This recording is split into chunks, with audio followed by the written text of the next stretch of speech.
Guys, quick little video I'm going to do today on my standby emergency generator setup that I have created here to supply this garage building with backup power. So in a power outage, within about 30 seconds, I have power fully returned back on. That is done with my generator, which I have a module on it tied into different relays on the starter, the stop switch, and a choke servo and a whole bunch of relays, and it's programmed. I have a whole video on that, how I automated this setup, and I have that paired with an automatic transfer switch. Now I have my transfer switch set to transfer load as soon as power is supplied to it. So as soon as the transfer switch receives generator power, if utility power is lost, it'll switch over. You can have time delays. I have it set right away, and I have a 10-second utility off delay on the starter, on the actual module that starts it. So the power has to be out for 10 seconds before it starts cranking the generator over, and then it'll crank it over for 10 seconds and then pause for another 10, and then they'll do that 3 times. They'll basically go through 10 seconds of cranking 3 different times and stop in between, and if it doesn't start by the 3rd attempt, it'll give up and send me an email notification that it failed to start. This video I'm going to be testing a realistic demo on how long it actually takes to start, because I made a change and I put a heater on the engine block, which I know heaters are mainly on diesel engines to help them start quicker, and diesel engines are really what struggle to start in the cold more so than gasoline. So some said it wouldn't help, but I thought it couldn't hurt, because the engine always starts quicker, in my opinion, if it's warmed up. So I thought it's got to help somewhat, so I did it, and it indeed helps from what I've seen. But let's actually give it a real cold test.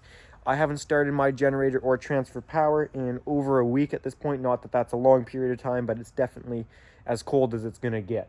I have a whole bunch of different videos on my channel on my generator setup, where I go over the fire alarm system that's installed in here. There's intrusion alarm in here, ventilation, automatic dampers, automatic transfer switch, how I automated it. I've got lots of videos on this project. I should actually put together a playlist of it.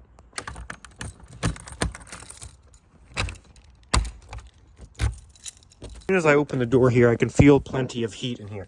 This heat pad is on here, and now I know it would be ideal for it to be on the bottom, but there's not a flat surface for heat transfer. This is actually too hot to keep my hand on. I believe this heats it to 94 degrees Celsius.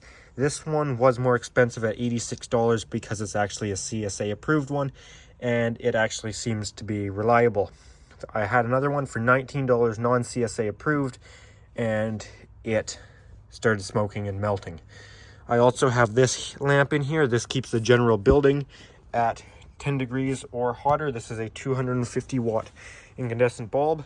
This is, I believe, a 75 watt heater. That usually seems to keep the building, mostly the engine, but also keeps the building at a good temperature. So rarely that bulb needs to come on, but in the winter time it will. Anyways, basically, I just want to see how quick this will start up and if it makes much difference. The reason I'm making this video is it is Wednesday, and every Wednesday I start my generator middle of the week, so I start it up, and yeah. So I'm going to be doing a real power fail test by killing the breaker, and I'm going to have a few different camera angles set up. We'll see if this will start on the first attempt or not. It may not, because it hasn't been started in a while, but I'll put a timer on screen to see how long it takes.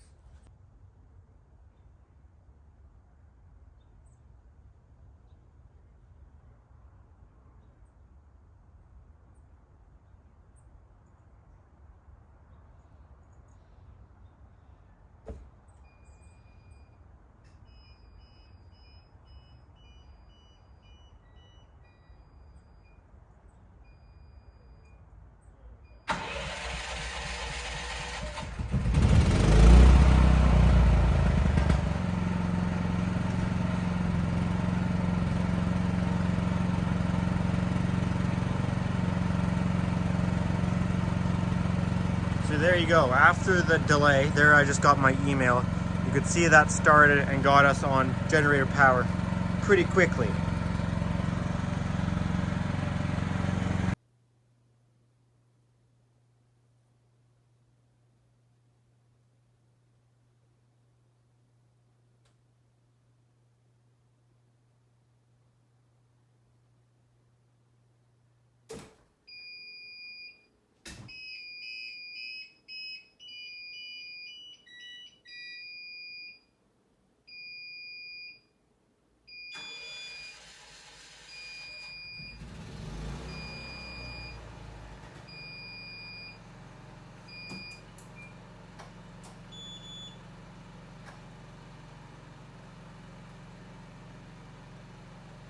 So that now has this building ran on generator power, and this is basically a simulated power outage.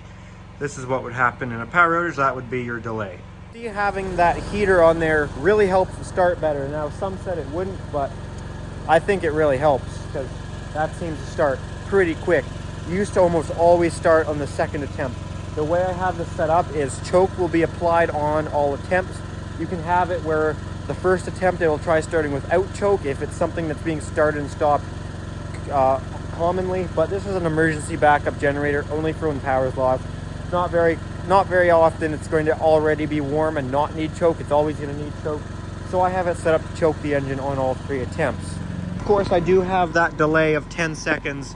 So if there's a quick power outage where a recloser on the high voltage distribution lines through the city, like I'm not talking a power outage localized to my house. I'm saying your 25,000 volt lines running around the city. Oftentimes there's reclosing devices on there where if there's a short, it will reclose back in a few seconds after.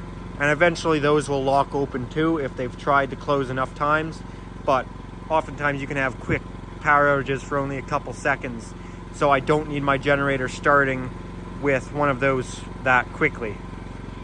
So as soon as power comes back on, the transfer switch will return to utility power, as that is my default power. My prioritized power is utility power. And then I have a 30-second utility return cooldown period. So after utility power has returned, the generator will shut back down after another 30 seconds. So that is that setup there. I'll give this a few minutes to run, let this warm up. I like to let it warm up at least once a week. Keep the engine warm, keep things lubricated. I think it's good for the engine to run every once in a while, get up to temperature.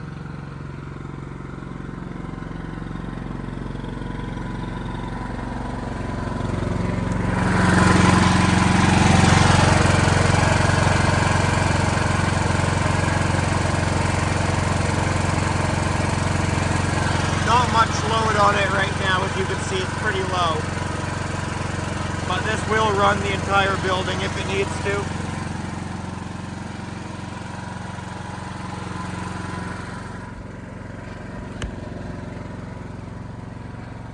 That red light on the side is an indicator. That way from the house or from a distance away, I can tell that the generator is running. Obviously you can hear it, but it's nice to be able to look from the house. So say the power is out in the night and I don't have any lights on there anyways, chances are I could see emergency lighting, but it's just a nice easy way to be able to quickly verify what's going on. Or if the lights are on and I see that red light on, I know the building's powered off generator. Not really super important, but it's nice to have. I like to have that there. It's been running for around 5 minutes, so I'm gonna shut it back down now.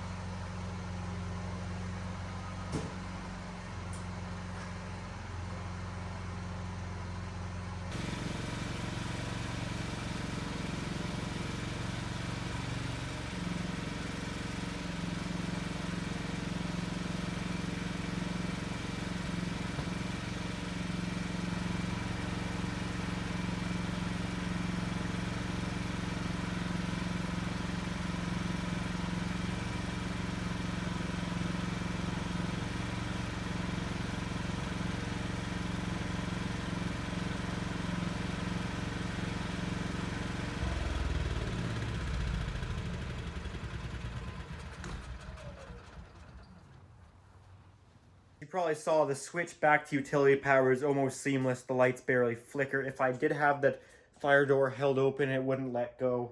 It's very, very fast. Basically as fast as a contactor can travel, which is quite fast. While filming this, I don't know exactly how quick that was, but I'm figuring probably around 18 seconds to 20 seconds, which is pretty quick. And this building is not a hospital or something that depends on that power. If it's not being used in a direct life safety, it's not being used in a medical facility, which that's when they want it starting under 10 seconds. Even if it was a school, this would be compliant. But for my house, where I also even have battery backup lighting, this is fine. This is real quick. And we could be starting even quicker, because I think we start within 18 seconds. If we didn't have that 10-second utility check, making sure the utility's gone, I think we could have power fully on within 8 seconds, which is really good, actually. That's not bad at all. But I'd rather it be slightly longer and really make sure the power is actually going to stay out for the generator start. Anyways, guys, do it for this video. I do this every Wednesday. Oftentimes I just start from my phone. I don't actually do a load transfer. But I wanted to actually do it for this video to show you guys how quick it starts and see how much of a difference that heater makes, which it seems to help out quite a bit. So that's going to do it for this video. If you did enjoy it, make sure to give it a thumbs up. If you do have any comments or questions, feel free to leave those down in the comments. And if you do enjoy my channel, make sure to subscribe. Also, if you are interested, I do have an Instagram account at Pickle700 for bonus content posted earlier than you see it on the YouTube channel, that sort of thing. Alrighty, guys, thanks for watching.